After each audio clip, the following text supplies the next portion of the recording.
I would like now to ask David Hooker, the president of Meyer Garden, and Cleves Whitney, the director of the Hauenstein Center for Presidential Studies at GVSU, as well as the president of GVSU, back to the podium for a special presentation.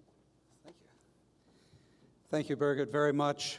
It's great to share the stage with Ambassador Beyrle. Welcome back home, and also with the director of the Board of Trustees, chairman of the Board of Trustees at Grand Valley, and my boss.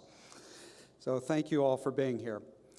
You know, this is really an important celebration of a life for us at the Hauenstein Center. Just about everybody in this room knows that we lost a remarkable human being about a month ago. Ralph Hauenstein was our North Star at the Hauenstein Center and at Grand Valley.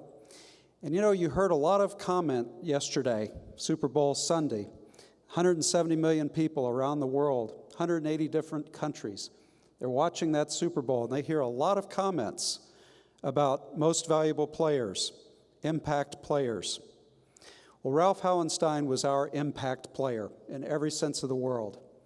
Of course, you don't measure a life by the number of years, necessarily.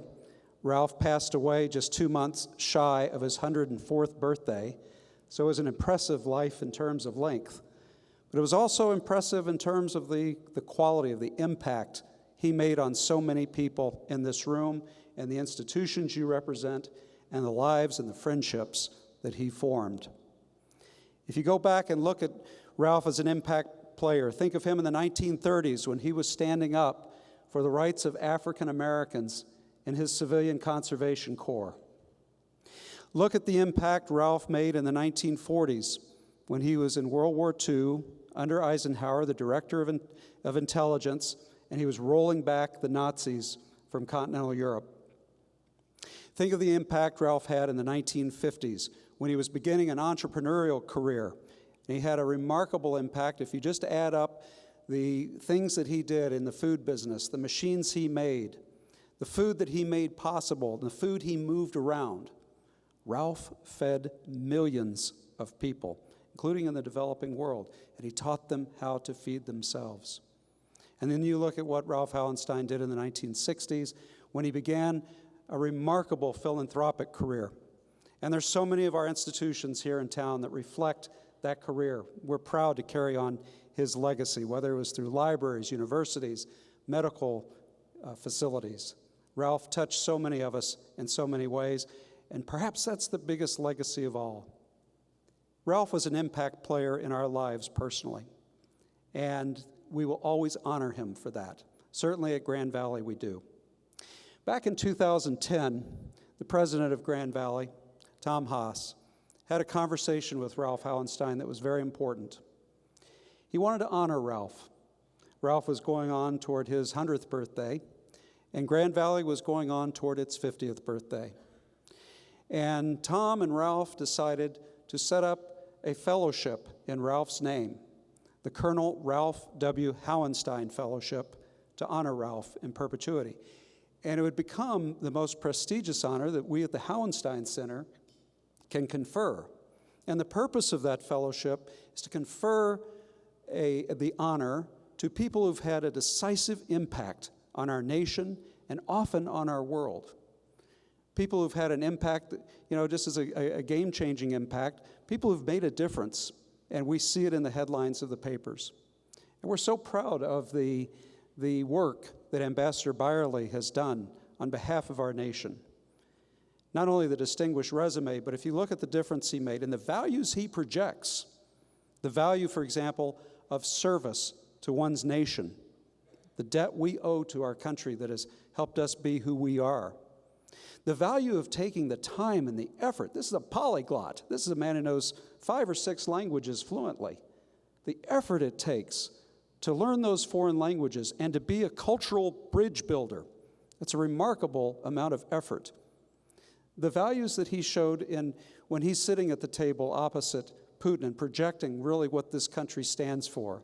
And the fact that he learned about prudent diplomacy, not just blind diplomacy for its own sake, but really understanding that great diplomacy is the best alternative to war.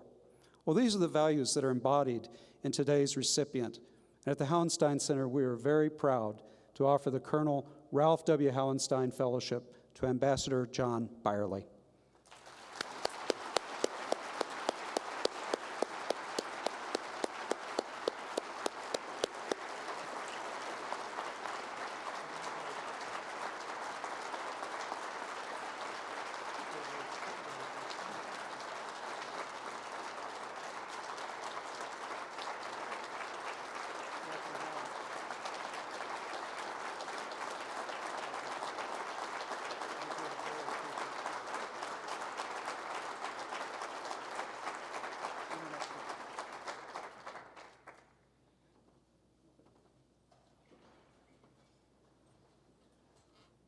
I don't have to give another speech, but I do want to make a few final observations, or let's call them recognitions. There are 3 people in this room who played a formative role in getting me to where I am now, wherever that is.